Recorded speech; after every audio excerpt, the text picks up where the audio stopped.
Hello, sword people. Welcome to the Sword Guy podcast. This is your host, Dr. Guy Windsor, consulting swordsman, teacher, and writer. Join me for interviews with historical martial arts instructors and experts from a wide range of related disciplines as we discuss swords, history, training, and bringing the joy of historical martial arts into our modern lives. I hope you enjoy this greatest hit episode of the show. You can find all the episodes at swordschool.com/podcast, and there's a direct link in the description to this episode's show notes. On with the show. I'm here today with Paul Wagner, who is an instructor at the Stoccata School of Historical Fencing in Australia. He's also the author of several works, including Master of Defence and Medieval Sword and Shield, the Combat System of the Royal Army's Manuscript 133, which was, of course, co-written with Stephen Hand. And he has a broad and deep interest in historical martial arts, which we'll be digging into shortly. So, without further ado, Paul, welcome to the show. G'day, Guy. How very Australian. So, whereabouts in the world are you, Paul? Well, I am in Sydney, Australia, which, given the events of the last 18 months, is the only place in the world anybody would want to be. Everywhere else, with the possible exception of New Zealand, is completely screwed. True, and you know, I've visited you in Sydney several times, and every time you're like, Guy, you should really move here. And you know what? I'm starting to think you might have been right. It takes an awful lot for me to suggest that Paul Wagner might have been right, but no, I think you might have been. Okay. Now, let's kind of set the scene. You've been doing this quite a long time. How did you get started? What did that look like? Well, the short answer is music. Okay. The long answer to get from music is a little convoluted. Go ahead. Okay, good. If we've got the time. We have all the time in the world. All right. So late high school, I discovered, and sort of early university, I discovered sort of folk music, Celtic folk in particular. And I knew a girl of Scottish extraction who said, oh, you know, the Scottish stuff is so much better, and lent me some. And she was right. It was really good. And one of the bands that we discovered through that was called the Tannahill Weavers. And we bought a bunch of their CDs, and most of the songs are about killing Englishmen. And right, fair enough. The liner notes came with very amusing little historical anecdotes to go along with the songs. And that just got me really interested in Scottish history. So I started sort of reading up about that. And then I turned up at Macquarie Uni to start a PhD in biology. So nothing to do with history at all. And joined the local reenactment group because it looked like fun and I was interested in such things now. And the chap who was running it was a chap named Stephen Hand. Excellent fellow. Had just picked up this book by this George Silver fellow and decided that whatever was going on in here has got to be better than the make it up as you go along School of Swordsmanship. So I just randomly arrived on the ground floor of that whole thing just when he was first trying to figure it out. So I never learnt reenactment fighting or anything like that. And about the same time, the internet started to happen and we started to find other people around the world interested in similar sorts of things through message boards and home pages and other things from the Dark Ages. So folks like Greg Mallet, Ken Frenger, Chris Thompson, Terry Brown, of course, and started to sort of chat to them. And it all sort of took off from there. And the other thing that helped that, because I was enrolled in a PhD, I had access to the interlibrary loan system. Ah, very handy. And back in the days before the internet could send graphics, I used to avoid web pages with pictures because they took too long to download. Right, I remember those. That was extremely useful. So I ran the poor girl at the library ragged, getting these random things from other places in the world, none of which had anything to do with my studies at all. But actually, you know, these days you're definitely more of a historical swordsmanship instructor than you are a biologist. So absolutely, you know, your career was set. Yeah. Okay, so you were studying George Silver with Stephen Hand. This is in like the mid to late 90s. Early 90s, really. Early 90s. Yeah. Wow. Okay. Proper dark ages. Yeah. Right about the time Paul McDonald and I were starting the DDS. Excellent. Okay, so we are the grandfathers. Yeah, and we feel it. Yeah, this is true. Okay, so now you've got several books out: Medieval Sword and Shield, Master of Defence, which is about George Silver, and you even have an Osprey book on the Pictish warrior. I do that. Paid for our honeymoon to the UK. Did it? Yeah. Oh, fantastic. So Osprey books actually pay, do they? Oh, yes, yeah. It's a set fee, but yes, they pay you. Okay. All right, good to know. A few years ago, I had a chap turned up who was doing actually doing postgrad in history at Macquarie Uni, and he turned up at Stoccata, and it turns out that he'd written an Osprey book as well, and he said that Osprey had given him my one, along with a couple of others, as an exemplar of the form. Fantastic! The form that they want for that particular series. So I was quite chuffed by that. Oh, you should be. That's great. Okay, so you have this broad spread of interests. What are your favourite systems and why? Okay, well, if I get to pick more than one, I have to say Page's Highland Broadsword is number one. All right, tell us about Page's Highland Broadsword. Most people listening will never have heard of it.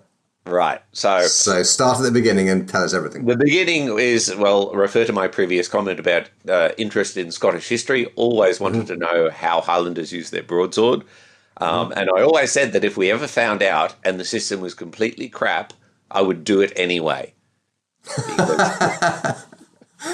And turns out that it's not crap. It's actually really good. It's really simple. It's intuitive, but has a depth of sophistication, particularly in the sort of biomechanical area, that keeps you interested in studying for years. Okay. And most importantly, it's really fun to fight. Okay, so what is it like? Lots of parry ripostes and recoveries, and lots of exchanges, blade on blade exchanges, and it's kind of like more like a game of ping pong than chess. Okay, that way. Now, I mean, you must be familiar with sort of regular broadswordy, sabery type stuff. Yes. Yeah. Okay. So how is it different to that? Okay. So the big difference with Page, or you could dispute as to how different it is that Page, his primary piece of footwork is traversing. That is walking circularly around your opponent. So it's not a lunge and recover system. It's much more circular. Okay. And when you look through the later British broadsword manuals,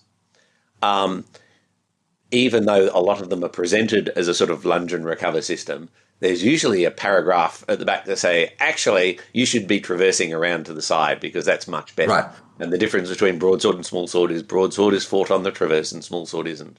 So I think there was a lot more traversing going on in the later permutations than people generally give credit to. Okay. And I was going to say the other thing about it is, like, if you're doing, say, silver and you get hit, it's because you did something stupid and you feel bad. Whereas if you get hit in broadsword, it's usually because the other chap did something clever and you can both enjoy it. That's a really good distinction.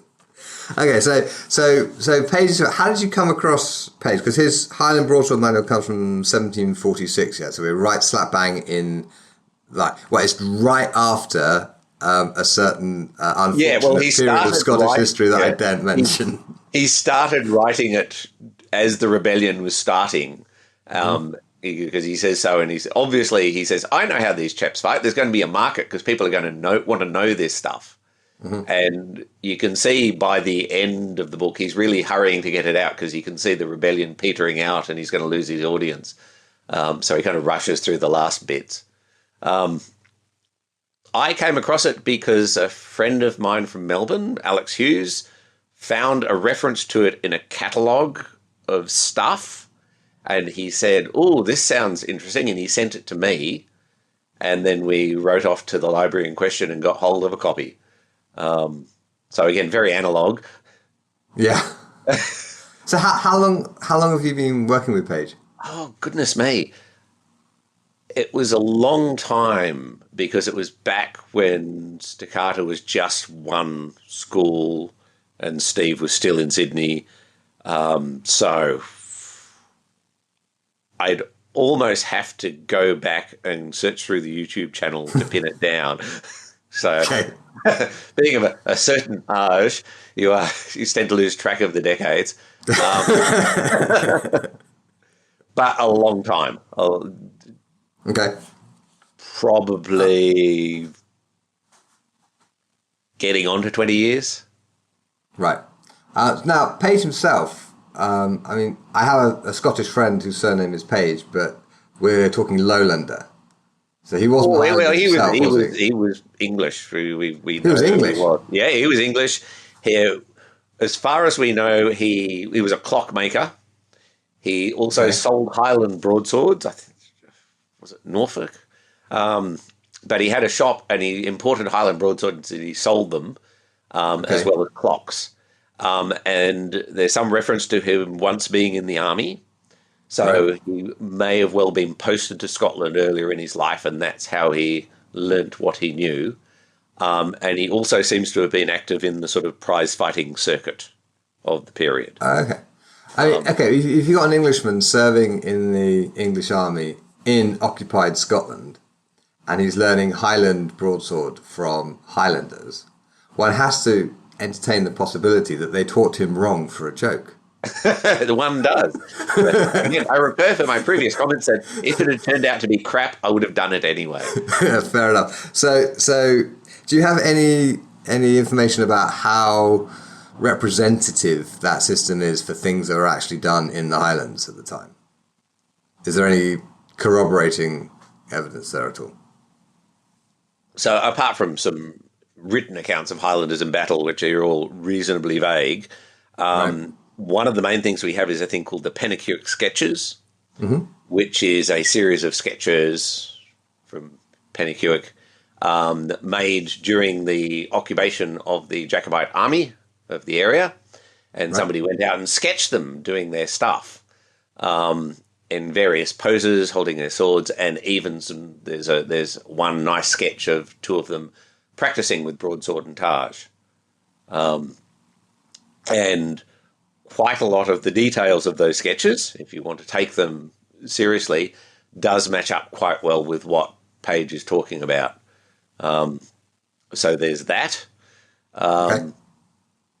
And apart from that, we have the sort of the authors of the time of the Napoleonic period were quite definite that there was a thing they called the Highland method, which was in some way different to the sort of thing that was going on in the London cells.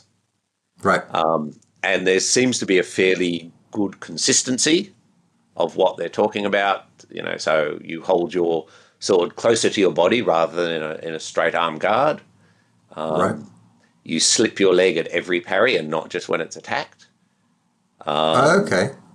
And so just to explain that to the listeners who may not be familiar. So what we're talking about is normally if you have a sort of your sword arm is fairly far out and you have a fairly wide stance, you pull your front leg back if somebody cuts at it. But you're saying is they're keeping the sword closer to the body, and every time they parry, they withdraw the front leg just in case. Just in case, correct. Right. Yeah. Okay, makes sense. Particularly if you're wearing a kilt. I mean, you know. You've got to be careful. Well, indeed. But you do they get these consistent differences between the English texts, such as Wilde or Godfrey, and the contemporary Highland text, whether they're sort of Napoleonic era and just saying this is the Highland method. Do we have texts saying this is the Highland method? Yes, they say this is Highland method. We even know where Angelo learnt his Highland broadsword system from. Oh, so Angelo's Highland broadsword is actually genuinely Highland? Yeah, he learned it from a mate who was from Aberdeen, who was in debtor's prison. And he'd go and visit him once a week, and they'd play Highland broadsword on the roof of the prison. I did not know that. That's where he learned how to fight Highland broadsword. And So we're talking about Harry Angelo, son of Domenico Angelo, leading light of late 18th century London fencing, and his 1799 Highland Broadsword manual. This is what we're referring to. Okay. That is what we're referring to. And then the So how did you find that out? That's in Henry Angelo's memoirs. Okay, fair enough. He wrote a book called Angelo's Picnic or something like that. That's right. Harry Angelo, his picnic. That's right. Yeah. So he tells us. Okay, I've not actually read it, as you can probably tell from my surprise at the broadsword on the roof of the debtor's prison. It is kind of cool, though, that you're in jail and you can go up on the roof with a sword and fence your mates. Yeah. Prison isn't like that anymore. Okay. Sorry, I derailed you there slightly. So Harry Angelo got his Highland. These are from a genuine Scotsman. There's also the Art of Defence on Foot in various editions, attributed to Roworth and Taylor, etc. Another bit from Angelo tells us that he was called as a witness in a court case about a chap who had pirated a fencing manual by a friend of his, an excellent amateur of the broadsword system called McHowarth. And Angelo, as a professional of the art, was called as a witness. I found the pirated copy. Okay. And putting it all together makes me believe that all the editions of The Art of Defence were written by this McHowarth chap anonymously. Roworth is only credited with adding the spadroon bit. Mm-hmm. Taylor is only credited with adding the spadroon bit. Right. And in some catalogues, such as the Bodleian, it's not credited to Roworth, it's credited to Howarth. Okay. So I reckon that they were all written by the same guy and he just revised them. Every couple of years, people say, actually, you shouldn't parry it like that because this could happen. You should parry it like this. And he goes, yeah, that's better. And then in the next edition, he changes his mind about a few bits and pieces. Huh. See, I've studied Roworth like years and years and years ago, and I can still fence kind of Roworth style broadsword. I had no idea that he was a pirate. No, well, Roworth wasn't the pirate. The pirate copy was printed in an encyclopedia. Okay. It's the edition under fencing, and it's basically the whole manual from the beginning with other bits from Angelo's smallsword manual, the earlier Angelo. Okay, I mean, Diderot used Angelo's École d'Armes from 1763 as the entry on fencing in his encyclopedia, but I think he did that with permission. So taking other people's books and sticking them in encyclopedias was like not uncommon. But this was done without permission, apparently, according to Angelo. Sure. So how come Charles Roworth is publishing a book under his own name that was actually written by someone else, and that's not? He's not. That's the thing. He's actually credited with the additional lessons on the spadroon. Is he? Mm. I've read that book a million times, and okay, I need to dig it out and have another look at the title page. Yeah. Okay. Yeah. Well, that is fascinating. It's always an education talking to you, Paul. Yeah. All right. So no, the point is, there's an awful lot to that story to be untangled. Yes, and but also the point is, we do actually have sources written by documented Highlanders, which would suggest that their system is actually what was being done in Scotland. And so Page is, shall we say, authentically Scottish, although written by an Englishman. Yes, and it seems that the Highland system became the standard British Army system, so everybody did a variation of it. Oh, really? Okay. Yeah. Well, that kind of makes sense. There's an awful lot of historical precedent for occupying armies taking the best military technology of their opponents and just adopting it. Yeah. Well, plus, of course, the only way Highlanders could hang on to their swords was by joining the army. Okay, yeah. They did in large numbers, so there are an awful lot of Highland regiments around, and they managed to hang on to their swords long after everybody else had to give them up. Okay. Wow. Okay. So, Page. So how is Page different to, say, Roworth? What's the?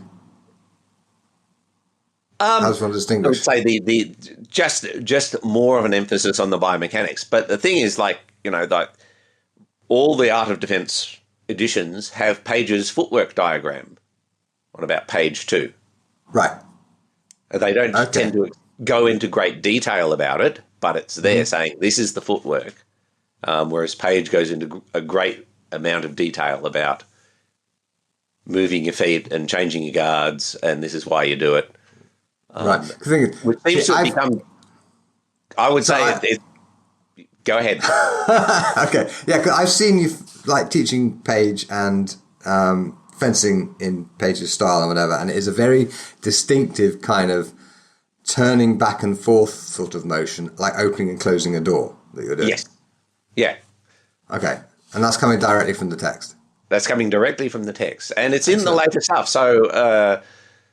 So the Art of Defence stuff, instead of having sort of the arm out, if you're on an inside guard, you're in a narrow stance and your left arm is out the back, thrown out as far as you can according to Page, whereas in, say, Taylor or McBain, it's up by the face, but still with the shoulder back.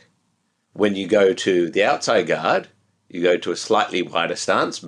Matthewson says 6 inches. And you will put your left hand either on your hip or on your thigh, or in Page's case, across the belly. So you basically your backhand is flapping back and forth every time you change guard. Okay. Just slightly different positions depending on the author, but it's doing the same thing to the left shoulder, which is the important bit. Okay. And a lot of people don't notice that and tend not to do it because none of the texts tell you, why should I change where my left hand is when I change guards? What's the point? Whereas Page does. And I think it might be one of those things that's just everybody knew that. It was so obvious there was no point in writing it down. Sure. So why do you do it? So my modern definition of Page's biomechanical principle of equilibrio is the use of the left hand to manipulate the left shoulder to maintain alignment with the right shoulder. Okay. Which is exactly what we use the left hand for in, for example, rapier fencing. Yes. But in a just much more three-dimensional way because you're making big sweepy cuts. Yeah, and you can see an echo of that in Domenico Angelo, where he says that if your sword hand is palm up, your backhand should extend palm up, and if your sword hand is palm down, your backhand should extend palm down. Yep. And I was like, why the hell would that matter? So I tested it testing the ground path that would occur when you do that. And sure enough, it is an awful lot stronger if you do it that way. Yeah. Yes. It's in the short answer, it's all ground path. Yes. Okay, now we may come back to mechanics of Page, but I do have a question for you regarding English longsword. Now, okay, before we move on, you did promise me I could pick more than one favourite system. Oh, beg pardon. Yes, please carry on. Yes, so I would say my favourite companion weapon system is the English version of sword and buckler with the great big satellite dish thing. Okay. Because it's a great big concave buckler. Right. And the concaveness, the spreading out allows you to have a basket-hilted backsword and swing close to your buckler, and because it flares outwards, you can pass your hilt close by the edge of the buckler. Very handy. Very handy. So the buckler's huge. I'll get you up. Your viewers won't be able to. Your listeners won't be able to see it. Okay. All right. Okay. Let me describe it. It is absolutely fecking enormous. So It's like a big bowl that is facing away from you, with another bowl in the middle on the inside of it, which is facing towards you, so there's a space for the hand grip. And then sticking out of the inner dome, there's this gigantic spike, which in Paul's example has something blunt on the end. Okay, I need a photograph of that and we'll stick it in the show notes. Okay, we can do that. It's a bit difficult to visualize. So, yes, the 12-inch pike is fantastic. Yes. And basically, if you've both got a backsword and one of those, you can really see how you could go down to Smithfield on a Friday night, have a couple of pints, and then bash away without any real danger of hitting each other. Okay. So where does the source for that buckler come from? Well, if you have a look at, say, the English edition of Degrassi, where they've replaced the pictures with terrible blocky English woodcuts, that's what he's holding. True. Okay. There are a whole bunch of them in the Royal Armouries. And in fact, when I went to the Royal Armouries, I realised that the first one I'd got made wasn't big enough. Like, oh my God, that's huge. And they apparently aren't at all uncommon. We have pictures of them from the 16th century as well as lots of extant examples. And although I'm saying it's English, the invention of it seems to be Welsh. Okay. And there were Welsh buckler-making hubs, and they were very proud of their bucklers, and they wrote love poems about their bucklers. Did they indeed? I did not know that. Yes, it's a lovely Welsh love poems about their bucklers. They really like their sword and bucklers. Oh, okay. Send me one, and I'll stick it in the show notes. Okay. Because I have to see a love poem written to a buckler. Yeah. And this one's just made out of metal, but the real ones tended to have a sort of a metal web, and then covered in heavy leather, and then held on with lots of studs. Okay, so that should be a little bit lighter than the solid steel one. I don't know. I reckon that the heavy leather, it's going to be bloody heavy. I have found it's just a flat buckler because it's a sort of 14th, 15th century one, Welsh one. It was dug up on a battlefield, and that weighed nearly 3 kilos. It was pretty. Bloody hell! That's a big, heavy buckler. Yeah, but the weight of it is part of the joy, because you just leave it there, and it doesn't matter what people do; they can hit it all day. It doesn't move. Yeah, doesn't move. and then you have your arm in a sling. Yeah, you have your arm in a sling for the next week because you can't move it because you've wrecked all the muscles. Okay. Yeah. So what are your sources for its use? Okay, basically just Silver and a bit of Swetnam, because Silver. So do you think when Silver's talking about a buckler, that's the kind of buckler he's talking about? That's the sort of buckler that was around at the time. That's what he would have been familiar with. Okay. So when he says bucklers are better than daggers because of their weight and circumference. Right, that's what he means. Suddenly it all makes sense. It's just like, well, that's got weight, that's got circumference. That makes perfect sense now. Not the, pissy little 12-inch delicate little thing. No, it's not. It's this enormous thing. There's even a series of maps that were drawn of sort of 16th century cities all over Europe. Mm-hmm. And they have little portraitures of the locals walking around and showing the costumes of the place. And in all the European cities, you have a gentleman and his lady, and maybe 1 in 10, the gentleman might be wearing a rapier. Right. In all the English cities, everybody's carrying weapons, and they've got a servant carrying this enormous buckler on his back, wandering around.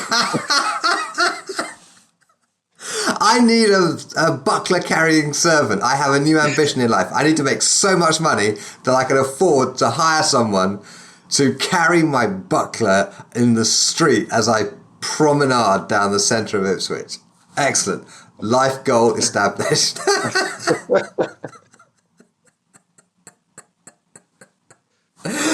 Oh my God. All right. Just proves that England was a very special place. Always has been. So your area of choice would be page broadsword and a solid English buckler. Yeah. Welsh buckler. Okay. Yes, unless I was fighting like dissimilar weapons. Mm-hmm. If I just wanted to humiliate them, I would choose broadsword and alehouse dagger. Okay, now I know what an alehouse dagger is because I have fenced you with one, I believe, or at least played with them. And but I don't think the average listener will have any clue what an alehouse dagger is, and there will be another photo of this one in the show notes. Yeah, so an alehouse dagger is more or less half a broadsword. It's a basket-hilted dagger. A somewhat less salubrious name for it was the bum dagger. Mm-hmm. And according to the accounts we have, it's sort of 12 to 18 inches long. It has a basket hilt on it, which is one poem says you could serve your soup in, or brain somebody like a maul with it. And it was too big to conceal, and so you would wear it in a sash, have it stuck sort of around your waist down your back, which is why it was called the bum dagger. And for a period of time, this is what your average Englishman would take to the pub if they were expected to get in a knife fight. Okay, it is very apt that you're Australian because, Crocodile Dundee thing, that's not a knife. Yeah, pretty much. Yeah, exactly. Yeah, I pull out my bollock knife to stab you, and you pull out your bum dagger, and you're basically holding a very short sword. Yes, and if people look up our YouTube video on it, we do a quick demonstration bout between normal knife and alehouse dagger. Okay, I will put a link to that in the show notes. Yeah. Okay. So. Yeah, and it just humiliates nearly every other weapon. If you've got a broadsword and a dagger, you just stick it out there. You can block just about anything with it. Yeah. As well, of course, chop people's arms off with it. It's big enough to be a short machete. Okay, so if you had to choose, would you go with buckler or the alehouse dagger? Well, that's the thing. If I was fighting the same weapon, it would be buckler. If I was fighting a different weapon, it would be dagger. And that's just because it's kind of like two swords, if you've ever done sort of the case of swords thing. Against other weapons, that's fantastic. Against itself, it can get very messy. Yeah, that's a good point. You've got all these blades, and they all get tangled up in each other, and there's a lot less freedom of action with the dagger when it's fighting itself. Okay. Whereas with the buckler just takes care of everything, and so your sword is free to swoop and dive in any way it seems fit, and it's lots of fun. Okay. That said, a buckler with a 12-inch pike on it is mostly a dagger. And a dagger with an enormous basket around your hand is mostly a buckler. So there's not that much difference between them. So I think the alehouse dagger is probably a little easier to carry. You don't need a servant for that. True, that is true. Okay, so those would be your top system choices. Fair enough. Okay, now we do need to discuss English longsword a little bit. Now, my previous guest, James Hester, and listeners can find his episode. It's about 20 episodes back. I asked him about English longsword material, and he and I generally agree that there is the text that we have for English longsword are additional manuscript 39564, Cottonian Titus A 25, and Harleian manuscript 3542. Yes, I'm reading from my notes. I do not have that stuff in my head.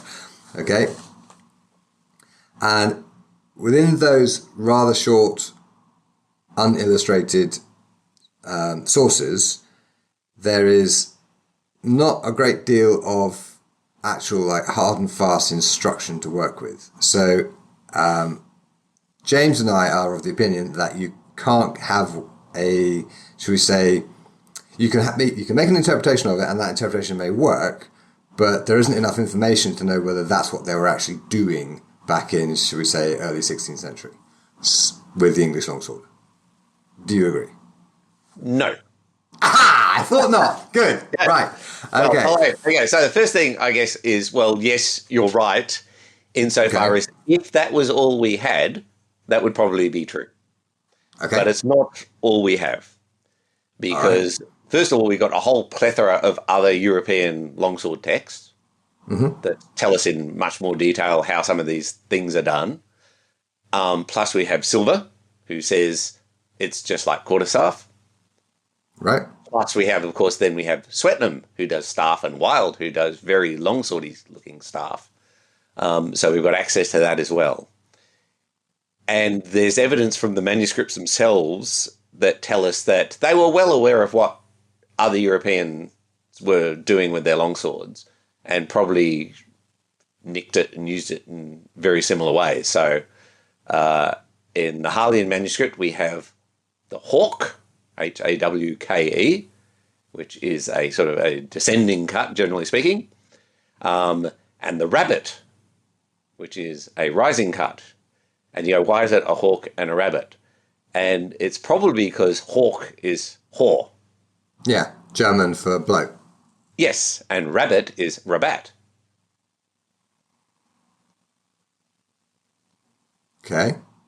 So you have a combination in Harleian that goes, you deliver a hawk down to the ground, then a rabbit up to the sky, and then a hawk down to the ground. So you're swinging your sword up and down. Okay. So that tells you that the hawk is down and the rabbit is up. Yeah. Then in Ledel, so additional manuscript, you have a downright blow followed by a rabbit followed by a downright blow. So you've got the same sequence, but suddenly it's just like, oh, now we've got a change in language. Yeah. Ledel being closer to silver is now using a silver term for that downright blow. So you've got the sword going up and down, and we know how that works because, you know, we've seen it in Fiore. We know how rabbits work and we know how blows work. So there's nothing wrong with, you know, it's, to quote a friend of mine, it's not rocket science. It's, you know, swordsmanship is fairly direct. It's not rocket science. There's nothing particularly, you know, we've all got bodies and they all move the same way and the weapons are all more or less the same sort of thing. And so, you know, if you swing the sword down from your right shoulder to your left hip and then up again, it's going to work in the same way. Sure. And then we have instructions within those manuscripts that are actually so specific that they give us a really good insight. So one example would be, again, from Ledel, where you deliver a downright blow, stepping back with your left foot, then a rake, bringing your sword above your right shoulder, stepping forward with your right foot. So you go, all right, well, what's that about? Well, if you're stepping back, you're probably defending yourself. Probably. Okay. And if you're stepping back with your left foot and stepping forward with your right foot, you're not going all the way back. It's not a pass directly back because then it would be weird. You would end up doing the splits. So you're probably bringing your left foot back to about the level of your right foot. And then you can bring your right foot forward in the next action. So the downright blow stepping back, suddenly you've got a piece of footwork, which is more or less a slip. Yep. Stepping back with a downright blow, so you're cutting down on the attacking sword.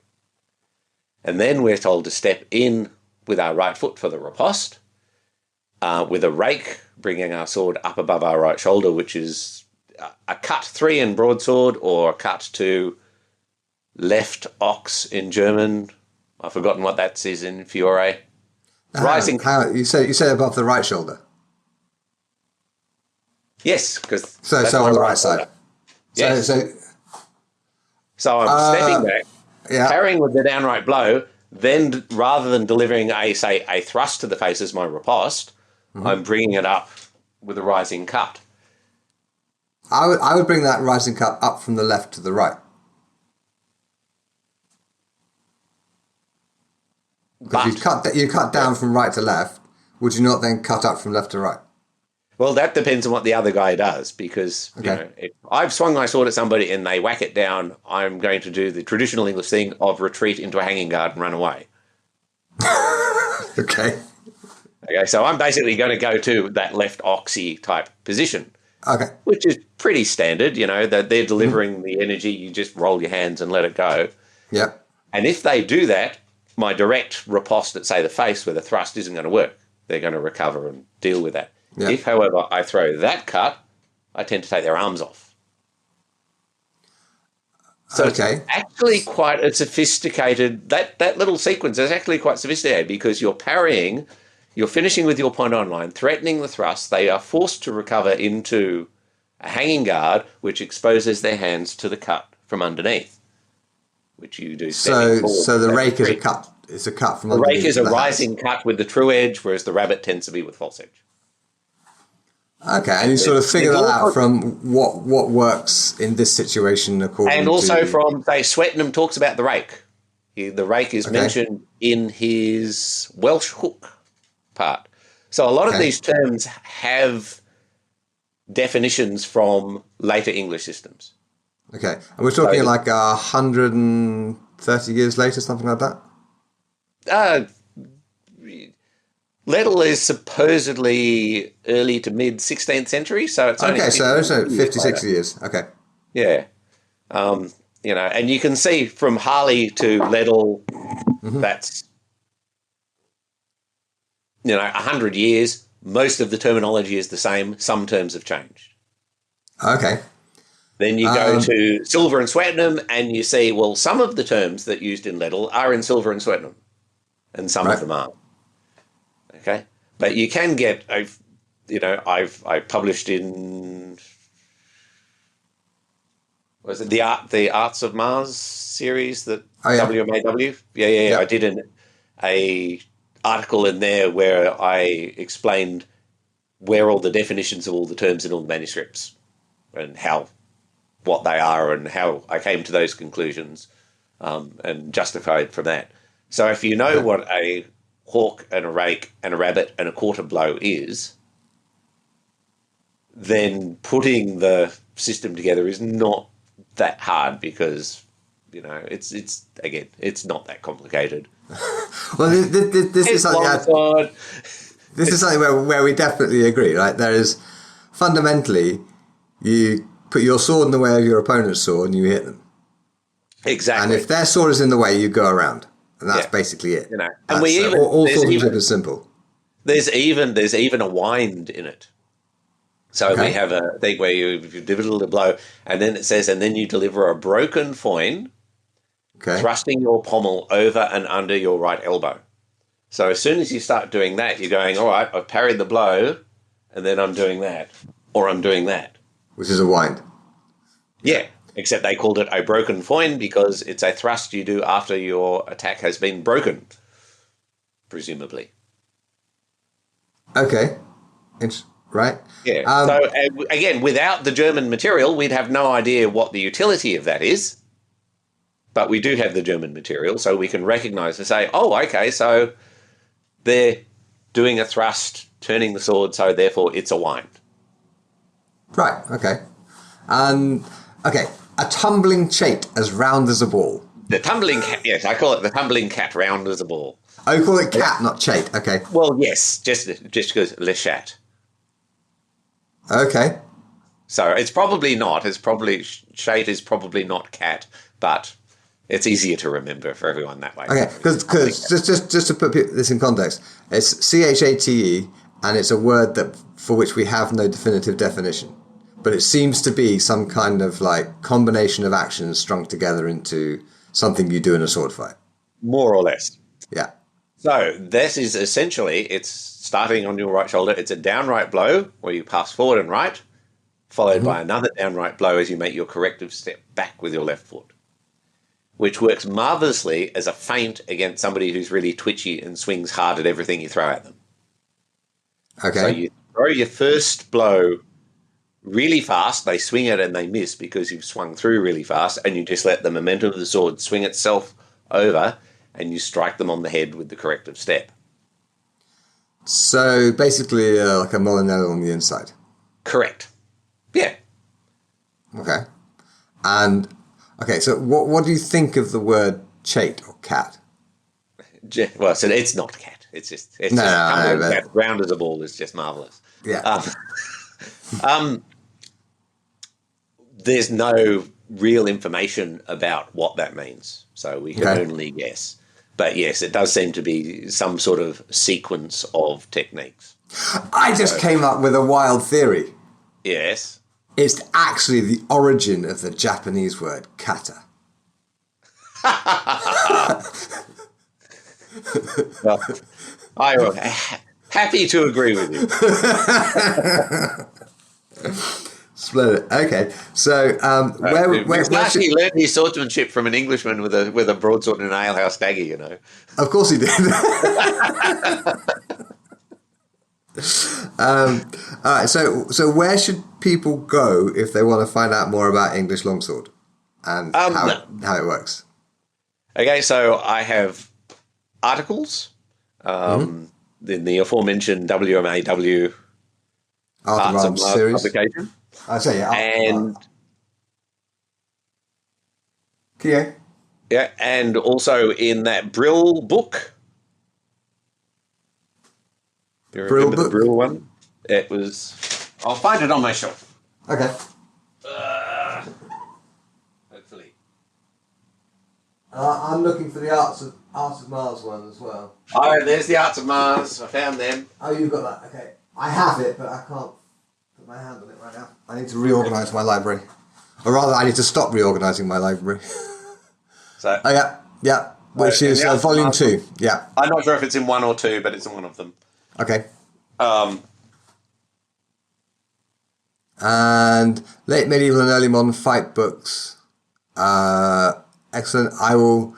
Darren Jacquet, Karen Verelse and Timothy Dawson are the editors. All right, published by Brill. Cool. Okay. I will find those books and put links in the show notes.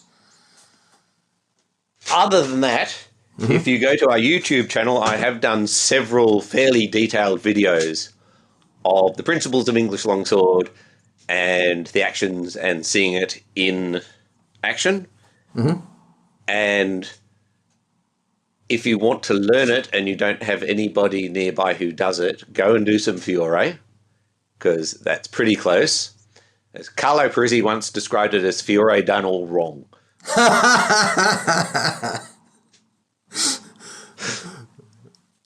Okay, excellent. So now Silver's come up a lot, unsurprisingly, as he's like in the early 90s. He was the one English language source that we all found in libraries, right? Yes. And I can remember I found in the Edinburgh University Library, I came across Paradoxes of Defence in that 1960s facsimile edition, which was like super like mind blowing and helpful. Thanks to the Shakespearean. Yes.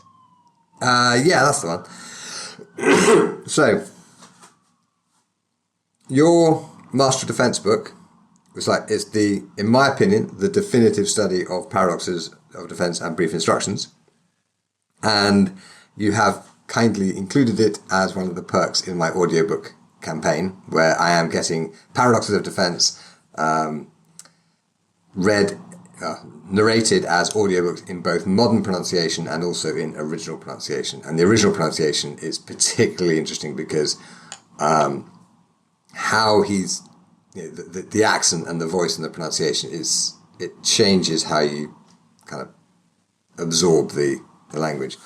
So I think personally, particularly as an Italian rapier fencer, I tend to the view that silver is perhaps a trifle overrated. Would you care to comment on that?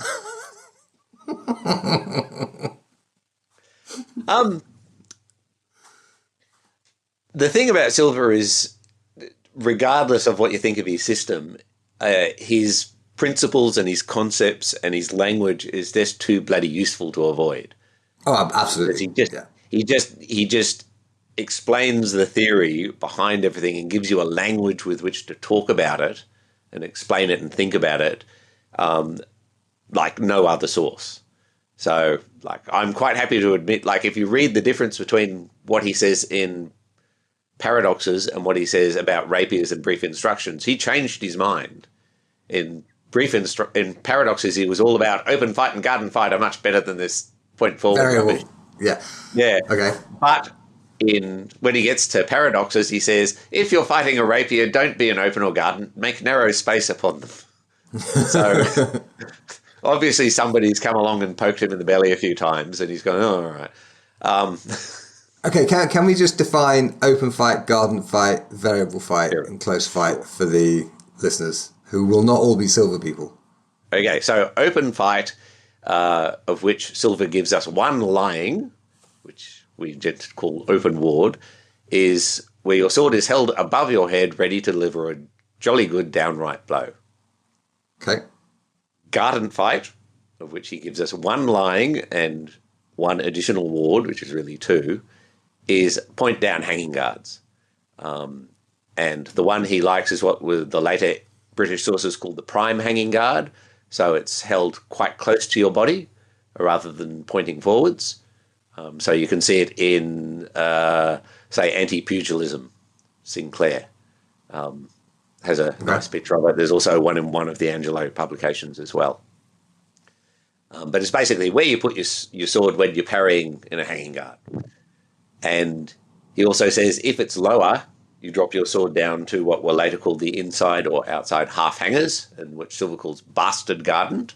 Mm-hmm. And that's garden fight, just those three. Okay, and fight is basically a collection of positions in which you hold your sword that have something in common. Right. So even though he only gives us one open fight, which is straight above your head, if you were lying in right shoulder, that would be open fight. Left shoulder would be open fight. Underarm would probably be open fight because they're all charged guards. They're not closing a line. They're not presenting a point. They're not engaging the other person's blade. They're just ready to deliver a blow. So that's really open fight. Garden fight, even though Silver only gives us the point down versions, I'd say in an expanded universe, garden fight is probably something that closes off the line of attack of your opponent. Okay, makes sense. Then we have close fight, which Silver says if you are getting physically close enough to your opponent's sword that you can engage their blade, what he calls the half sword, which is not German half sword, it means halfway up the sword, then you should do so because you're getting very close, they can attack you very quickly, and by engaging their blade, they then have to disengage to hit you, and the time that takes substitutes for distance, so it's safe to do so. So close fight is basically fencing from engagement? Yes. Okay. And that includes your standard inside and outside guards, and probably your extended hanging guard would count as that as well. And variable fight, Silver says, is anything that doesn't fit into any of the above categories. Okay. The examples he gives us are all point forward thrusting wards, so they're all rapier wards. So we have stoccata, which is sword foot forward, essentially Saviolo's kind of withdrawn guard, with the sword by your right hip. Passata, which is the same thing but sword foot back. Mountanta and imbricata, so imbricata is hand in first pointing forwards. But why is he using these absolutely butchered Italian terms? I think Sir William Hope put it best when he said, I know I'm using lots of foreign words, but that's because this art was brought to this country by foreigners, and now everybody understands that language, so we're stuck with it. No, but he uses them wrong. Like stoccata is not a guard position, it's a thrust. Yes, because he's English and he doesn't care. That's probably right. See the hawks and rabbits. It's the same thing. It's just, adopting foreign terminology and using it in a amusing or at least, butchered way. Okay. Long tradition. Okay, so we have these four kinds of fight: open fight, variable fight, garden fight, close fight.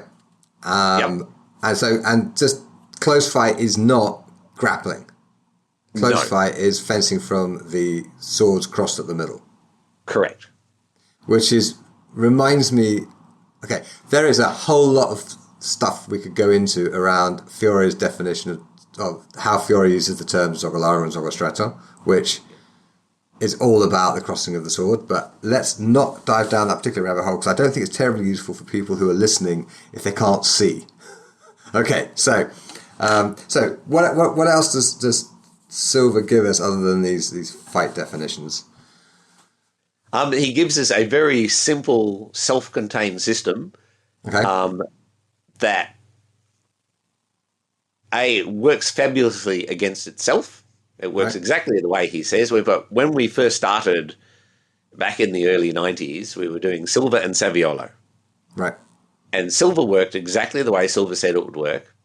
And Saviolo didn't work in exactly the way silver said it wouldn't work.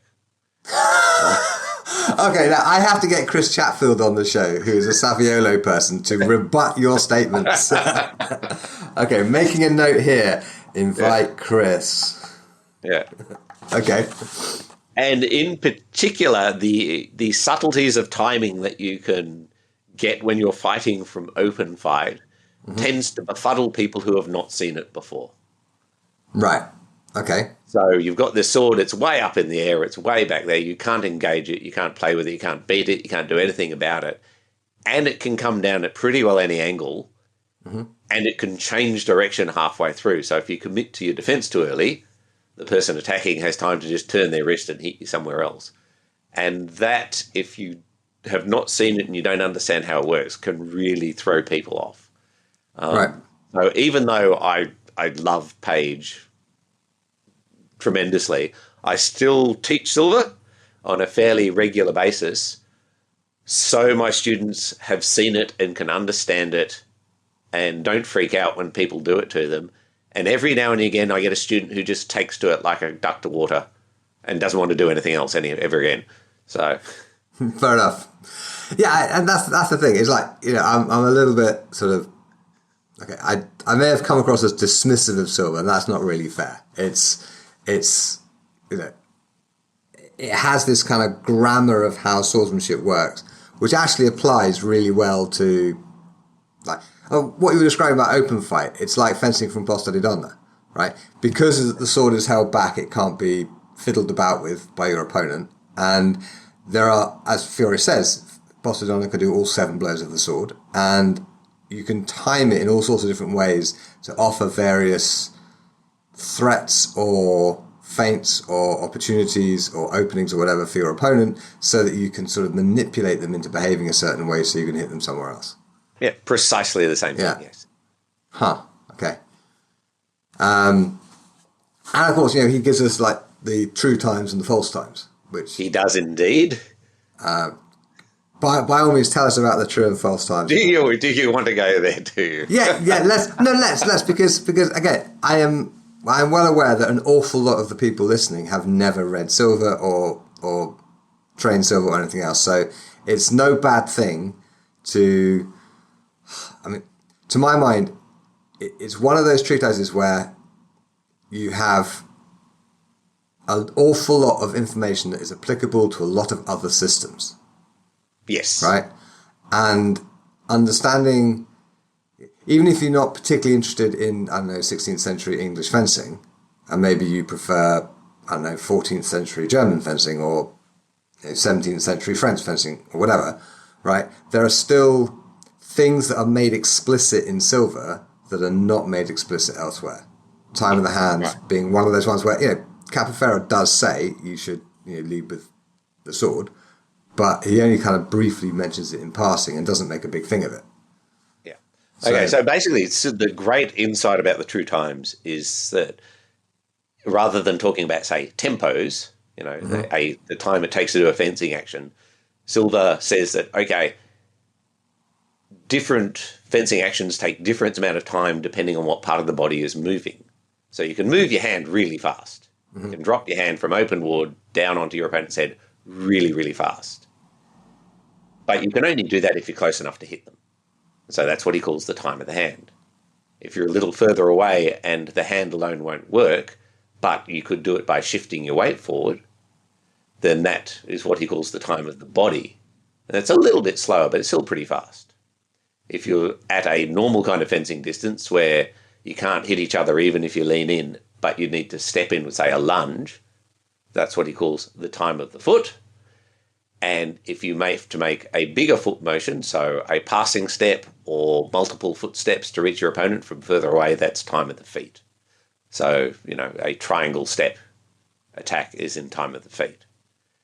And because these different actions move at different speeds, that has a profound effect on how you fight. Because if I'm standing at distance in open fight with my sword foot back and I want to attack, if I moved my hand as fast as I could, whilst passing forward as fast as I would miss, because my sword would finish its action with the time of the hand long before my feet can get me close enough to hit my opponent.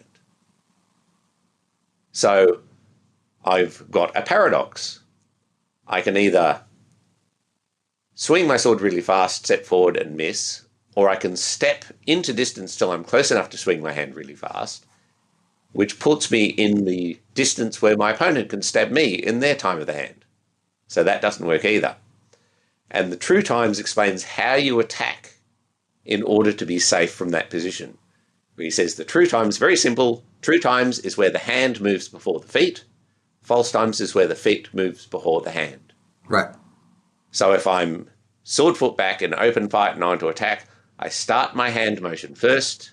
That will make my body weight shaft to shift forward, which is the time of the body. And then I will move my feet, and my hand has to be before me. Right. And the before means in time, but it also means, more importantly, in space. In front of. So it's what we would call attacking with opposition, making sure your weapon is between you and the other person, particularly their sword, before you enter the distance in which they can hit you. Right, it's an explicit discussion of initiation. What moves first? Yeah. Yes, what moves first and why. And the problem is you'll hit much harder if you step with the feet first and then swing. So your body wants... Well, I've tested it. Your body wants to step into measure. If you want to hit hard, you step into measure and then you strike. And you have both feet planted and then you strike. Right? And that gives you by far the hardest hit. If you're striking from the edge of measure and you have to step in behind it, you sacrifice an awful lot of power, which feels, frustrating for beginners. And so that's why they will tend to step in first and then swing. But of course, then you get stabbed in the face. So it's tricky. Yeah.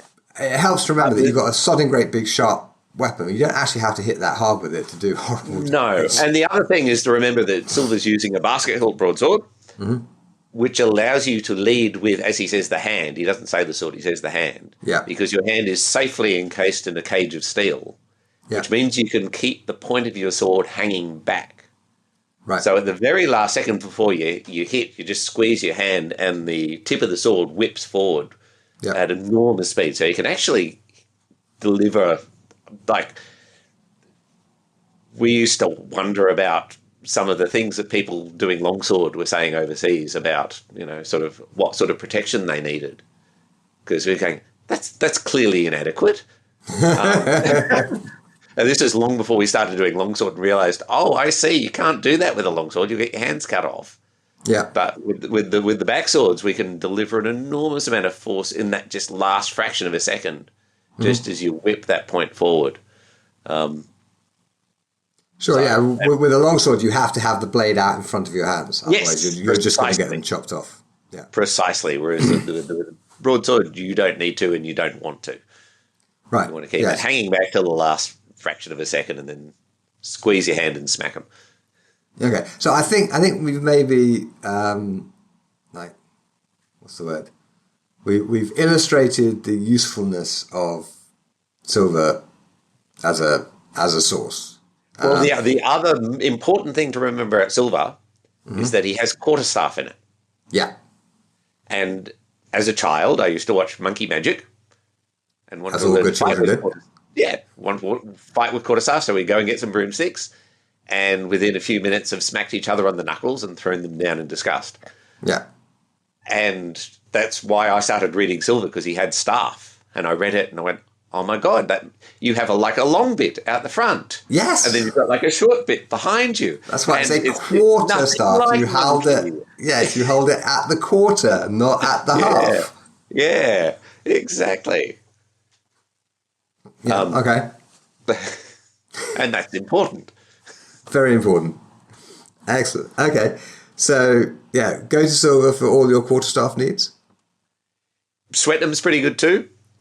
Okay, you've mentioned Swetnam quite a bit, and I don't think anyone else has really mentioned him on this show, so I'm guessing that quite a lot of my listeners don't know who Swetnam was and when he was writing.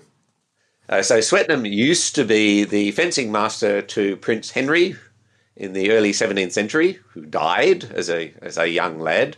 Not in a sword fight. Not in a sword fight, no. It's very important, because if he died in a sword fight, we can dismiss Swetnam as an instructor. Yeah, but obviously he was obviously pretty good. Yeah. He, from what we can tell, he was probably an ex-sailor. He was from Plymouth. Mm-hmm. And tells lots of nautical stories and uses lots of nautical analogies.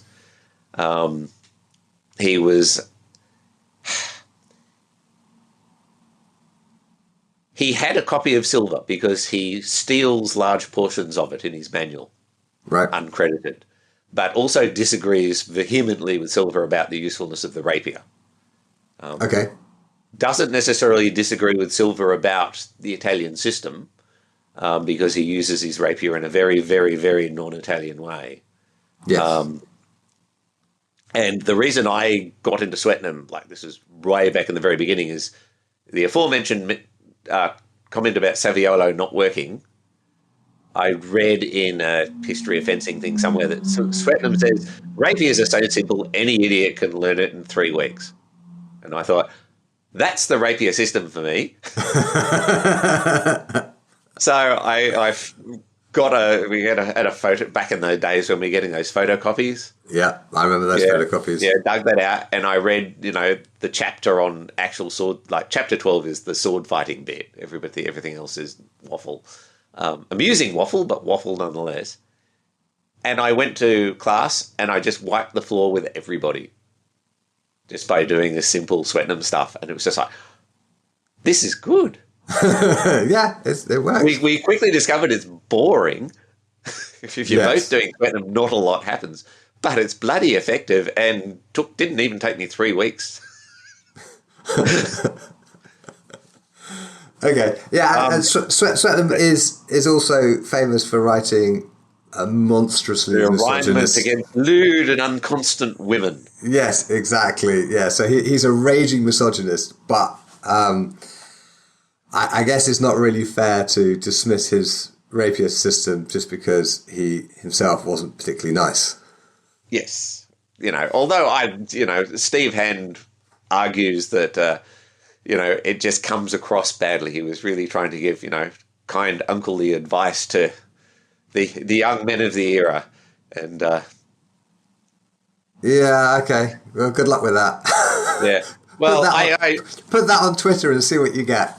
I think that after the silver thing, we should definitely do the complete works of Swetnam plus a dramatic rendition of the play Swetnam the Woman Hater. Right. Oh, you mean after my audio thing? Yeah. Well, it'd be a lovely package. It would. Yeah. And Swetnam is funnier than silver. He tells funnier stories. Well, that is true.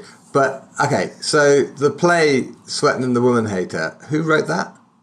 Can't remember who wrote it, but the Queen was the one who commissioned it. Because after he wrote his arraignment against lewd women, she was so offended she had the play commissioned and then made him sit next to her while it was performed at court.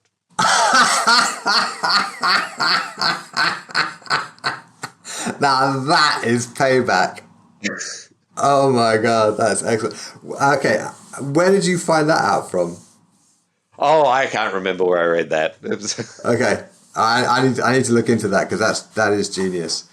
Okay, so yeah, it looks like I'm going to need to do another crowdfunding campaign because Swetnam should be essential reading just for the stories. I mean, his principles are great. They're not in any way incompatible with silver's. They're quite similar in many ways. Yeah. But he gives really good practical advice and also a really good insight into the context of use of the weapons at the time. So 2 things he says that are really, I think, insightful is that most of the book is about how not to get into fights with drunk people.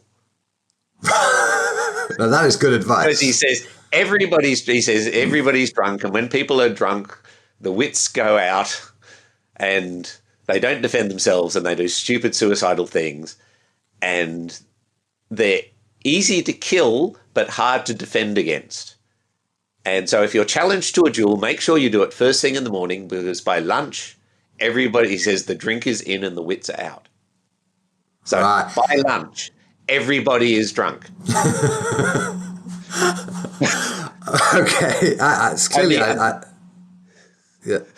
Go ahead. The other thing that he says, which I think is interesting and gives you a insight into what people are fighting with, is he says one of the reasons he doesn't like blows as opposed to thrusts is the extreme likelihood of your sword breaking, or even the pike flying out of your quarterstaff if you swing a blow. And he says, and when people do swing blows, they swing so hard that they will swing round and turn their back My God. on the opponent.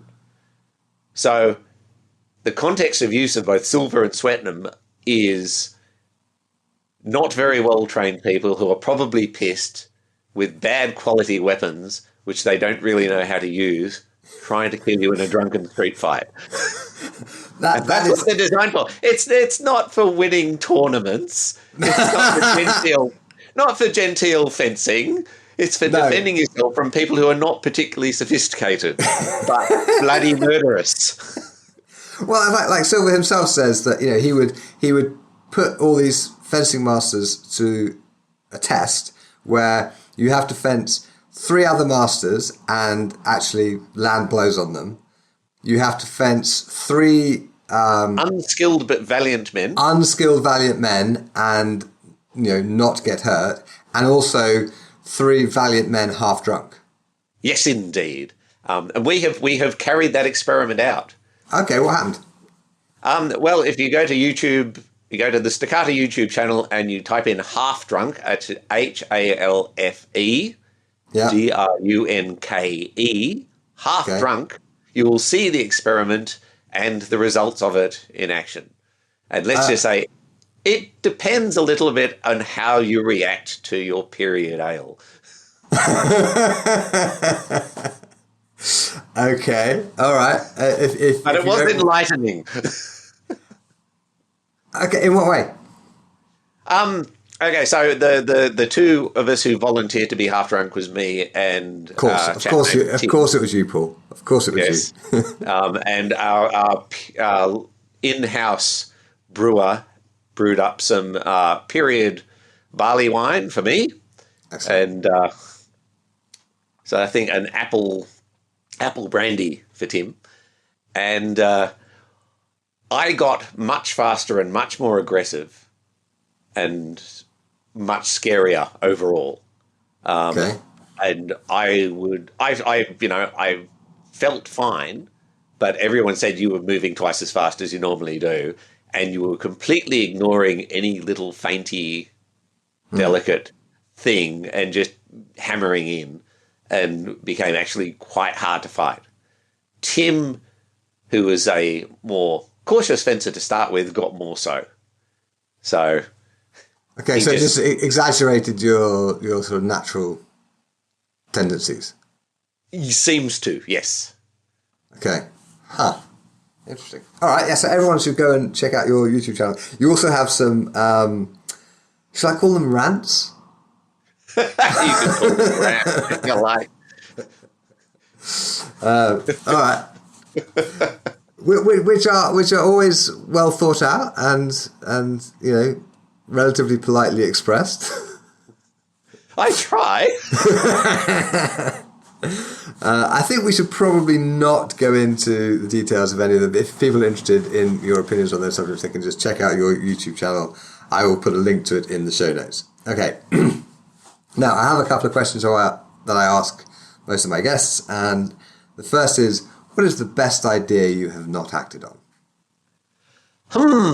Okay, so until recently, I would have said my Beowulf the musical, but I've actually finished that. So it took me 2 years, but I've written Beowulf the musical. Right. Is it going to be performed anytime soon? Yes, I'm hoping to put a concert version together first. Okay. which will, like COVID isn't great for touring musical productions. Definitely not. But yes, it's 20 years in the making and really funny. So, which is not something you can say for the original. Okay. Beowulf the musical. All right, you heard it here Coming first, people. soon. I've got off my bum and I've got Superior Fencing to make me a Highland cartoon-based fencing jacket, Okay. which there will be a review of on our YouTube channel very soon, which I'm extremely ecstatic over. It's everything I've always wanted in commercial HEMA armour. Okay. So I can tick that off the list. So just tell us a bit about it.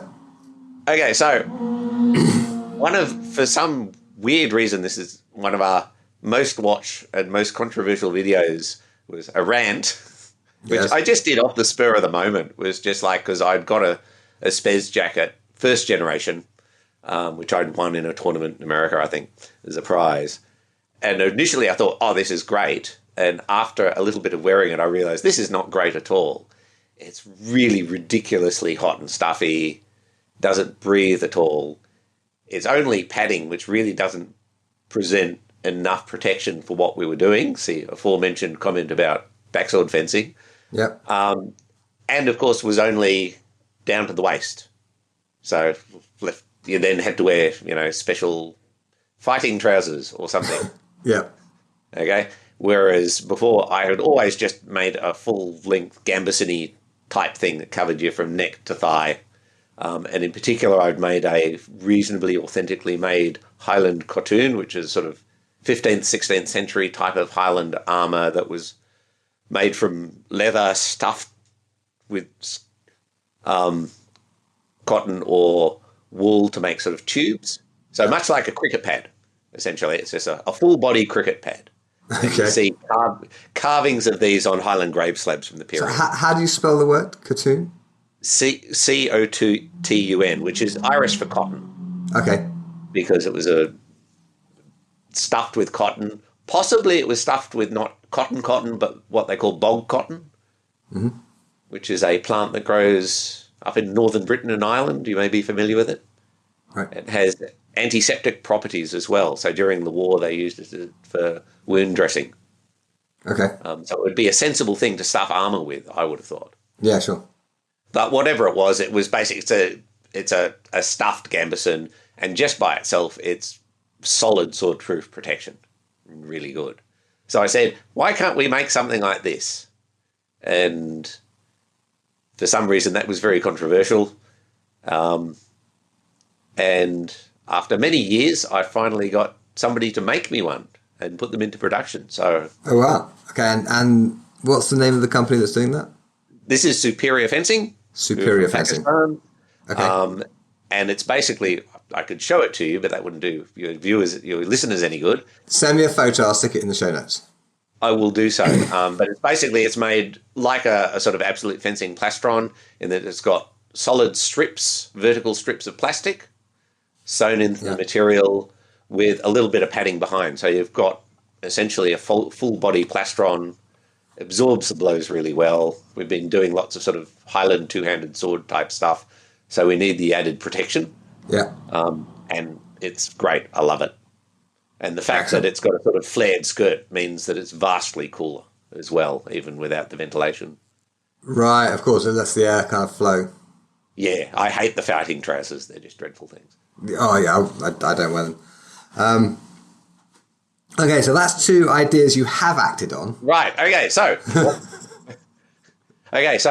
this is a thought I had recently. So, you know how people argue about the effectiveness of this blow or that blow, or this thrust or that thrust, and whether it would actually stop you, and blah, blah, blah, blah, blah, which is not something we can test for ethical reasons. Yeah. I was thinking of starting a Leave Your Body to HEMA scheme. So when you die, and, those of us in the first generation of HEMA researchers are getting to the point where the end of life is something we need to start contemplating, we could arrange a scheme where you leave your body to a local HEMA club that they can use for test cutting and answer some of these questions. Okay. Is there a reason not just to use a pig? A dead pig? I mean, No. And well, this is the thing. It's like, of course, some people will be looking for a voluntary euthanasia type solution. yeah. So it's like, I'm dying of cancer or something horrible, and so I go to my local. I really want to know what a two-handed sword blade does. And charge at them, going, "I'm going to smack you!" And they see whether a mandrilla fendente to the head will actually drop me in my tracks. Correct. Exactly. Leave your body to science.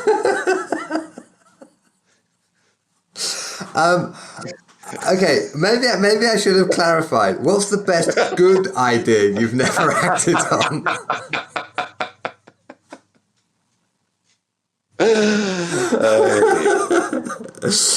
I honestly, Paul, I can't see that taking off. I really can't. I think the Russians would go for it, don't you? Maybe. Yeah. So, anyway, okay. So, being serious for a moment. Yeah. I've always because I've done some sort of instructional books and that kind of thing, and like when we did the Sword and Buckler book, I had the weird experience of going around the world on a tour, sort of a year after it had come out. Oh God! And watching other people's interpretation of our interpretation based on the photos. I am very familiar with that. Yes, and that was convinced me that series of still photos are not a good way of conveying movement. Indeed not. And technology such as DVDs and things like that are useful, but I've always wanted to have something like essentially a Harry Potter book where you've got your text and all your references and all that, and a moving picture that just repeats the action over and over, like in the Harry Potter universe. Yeah. I'm not sure the technology is quite there yet, but that's what I want. Dude, I've done this for my Rapier workbooks, right? It's not quite the Harry Potter thing, but everyone does have a magic box in their pocket. And so what I've got in my Rapier workbooks is there's a picture and there's the usual sort of text and instructional blah, blah, blah. But then there's a QR code which takes you to what's called a pretty link, which is a link that kind of goes through my website. So I can change the target of the link. So if I need to update the video or change the video, I can do that without changing the link in the printed book. And so you take your phone out, you point the QR code reader at the QR code, and the video pops up on the screen. And that's cool. It is super cool.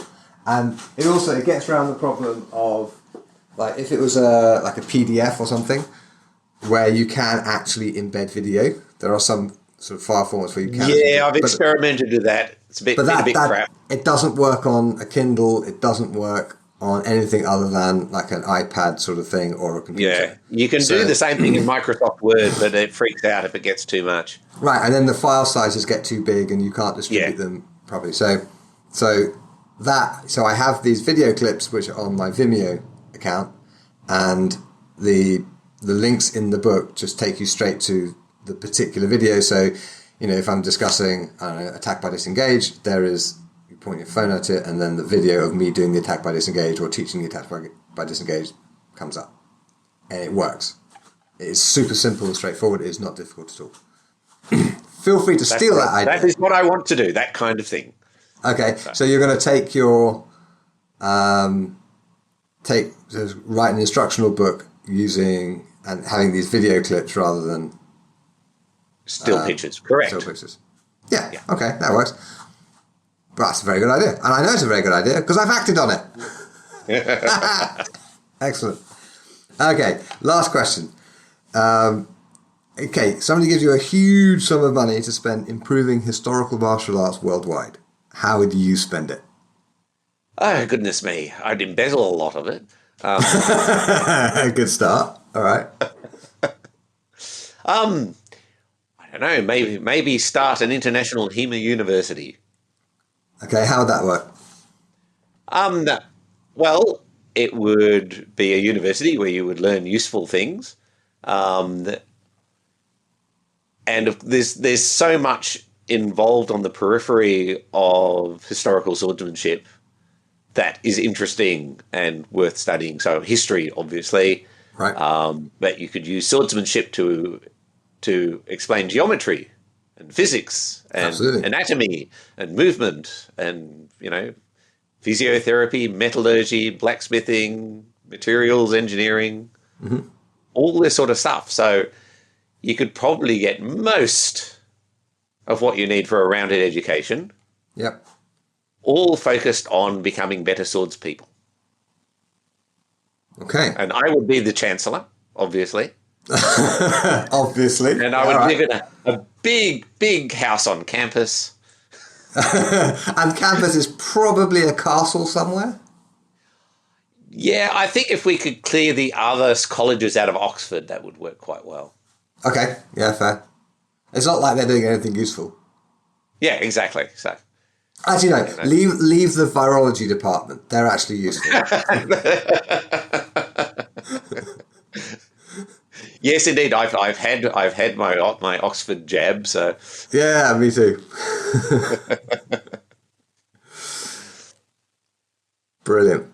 Okay, so a HEMA university where they are history and metallurgy and mechanics and geometry. anything else, yep, all that, Fantastic. everything you might possibly need that will make you a better swordsman.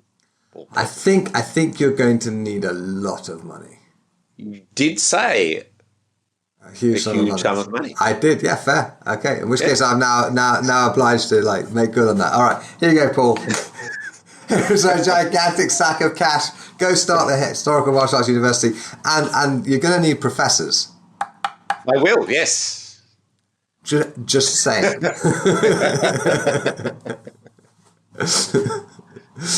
Yeah, marvellous. Well, it's been lovely talking to you, Paul. Thanks for joining us today.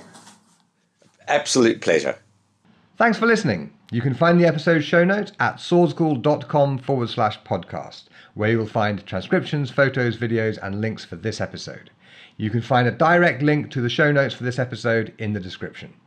Join us next week for another cracking conversation. See you then.